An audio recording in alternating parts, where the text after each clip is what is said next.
Okay. थुकू नको, पिऊन घे, पिऊन घे.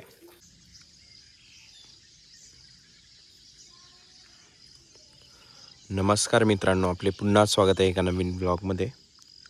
काल रात्री पाऊस भरपूर झालेला आहे, त्याच्यामुळे इथं जी मक्का आणि भुईमुग पेरला होता ना, ते पूर्ण सपाट झालेलं आहे. म्हणजे सपाट केलं होतं ते, पण आता दिसत नाही का काही केलं होतं काल म्हणून. इतका हवार झालेलं आहे आणि रस्त्याच्या ठिकाणी पाणी पण आहे. आता असं पाणी पण तुंबलेलं आहे, अजून व्हायला लागला आणि बंद झालं. साधारण इतका पाऊस झालेला आहे. आता हे जे पेरलेलं आहे ते इझिली उतरून जाते. रुची बघा कशी व्यायाम करते.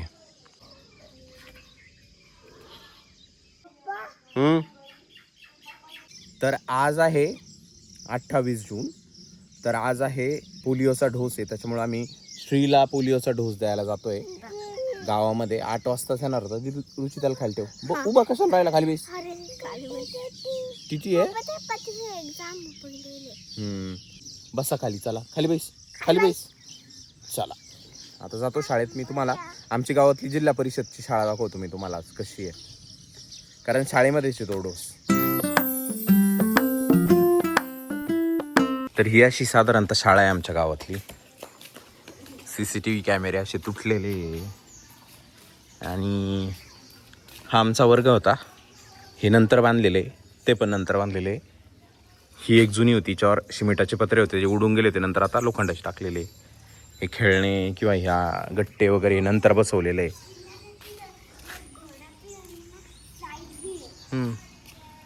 पुली सो असं आहे.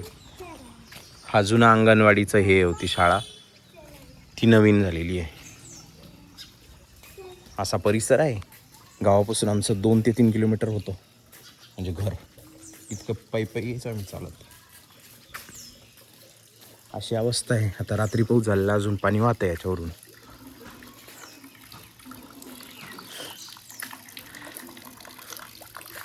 काय स्लोप काढलेला आहे. देतो का नाही, घ्या. आकर रडत बिडत नाही.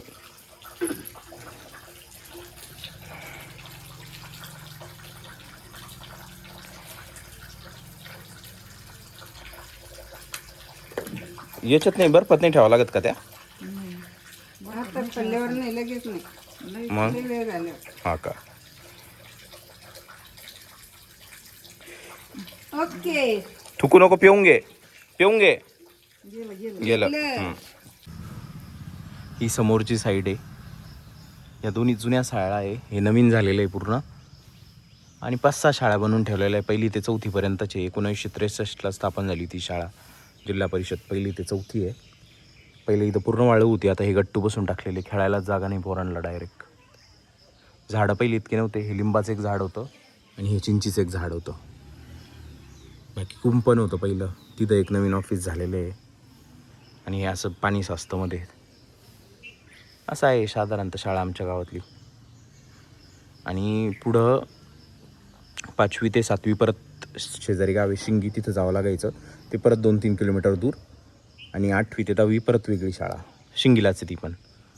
तर असं आहे. आता मी घरी जातो. पल्स पोलिओ अभियान 28 जून 2026.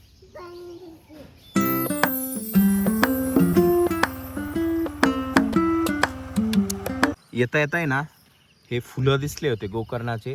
आणि यांचा कलर बघा किती, हे म्हणजे निळा कलर आहे. मी याचंच बी घरी नेऊन लावलं होतं, पण हा कलर आहे ना इतका निळा येत नाही. इथं आहे ना कमी पाणी आहे कदाचित, म्हणून हा असा निळा कलर आहे, इतका डार्क. आणि याचा काही मी या व्हिडिओचा ब्राईटनेस वगैरे नाही वाढवलेला आहे, तरी पण असाच कलर आहे. ओरिजिनल असाच कलर आहे, जो की एकदम भारी. हे बघा, रुचीच्या पण हातामध्ये फुलं आहे. काय भारी कलर आहे. तर हे घराजवळचं झाड एक, याचा कलर बघा, हा डार्क नाही इतका. आता हे ते आणलेली फुलं आहे रोडच्या कडाची. तर हे 2 फुलं मी साईडला ठेवतो अशी.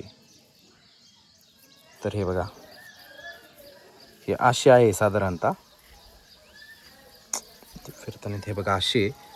जो डार्क दिसतोय तो रस्त्याच्या कडाचा आहे, आणि हा फेंट जो दिसतोय ना तो घरचा आहे आमचा.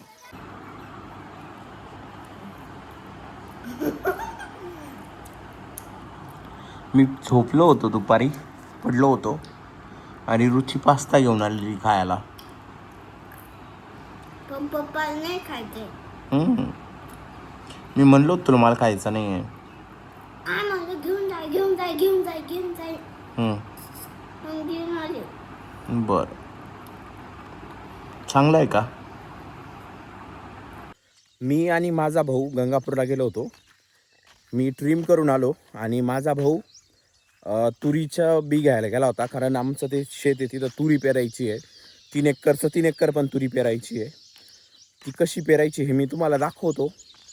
पण काय होतं आहे ना, कालपासून आम्हाला जवळपास पेरायचं येते, पण ट्रॅक्टरवाले काही येत नाही. आमची तर आहे ट्रॅक्टर, पण पेरणी यंत्र नाही, त्याच्यामुळं प्रॉब्लेम आहे. आणि थोडा थडक्यावरासाठी काय ना, म्हणजे किती 2-3 एकर पेरायचं असतं, मग त्याच्यासाठी पेरणी यंत्र पण घ्यायला पुरत नाही. आता बघू, पेरायचं आहे. आज येणार आहे कदाचित, आलं तर मी तुम्हाला दाखवतो.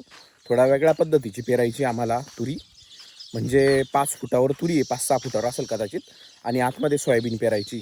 तर असं आहे. मी आता चाललेलो आहे, दुपार झालेली, 3 वाजून गेलेले. जाधव बाबाकडे चाललेलो आहे. बाबाकडे आलो होतो आणि रुची आलेली इथं लगेच सायकलवर. बरोबर ना रुची? चला मग घरी आता. चला येऊ दादा. चप्पल पण नाही घातली तिथे तो. अरे पडली अरे. तीर्थ पण आला होता घ्यायला.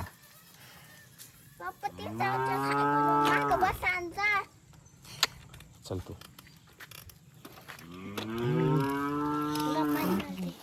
नम्मान नको घे, फास्ट घे.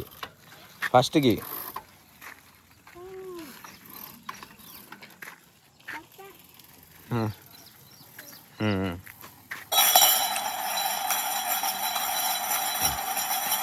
6 वाजलेले आहे, अजून तरी काही पेरणी यंत्र आलेलं नाही आहे, त्याच्यामुळे अजून पेरल्या गेलेलं नाही आहे. आणि रात्री जर पाऊस आला तर परत 1-2 दिवस लांबू शकतं. अशी राहते डिपेंडन्सी. तुमच्यासोबत असं कधी होतं का म्हणजे ट्रॅक्टर बोलवता पण येतच नाही? जर होत असेल तर मला कमेंट्स करून नक्की सांगा. तर हा व्लॉग मी इथे एंड करतो. हा व्लॉग तुम्हाला कसा वाटला हे मला कमेंट्स करून नक्की सांगा. जर आवडला असेल तर व्हिडिओला लाईक करा, चॅनलला सबस्क्राईब करा. Thanks for watching. Bye bye.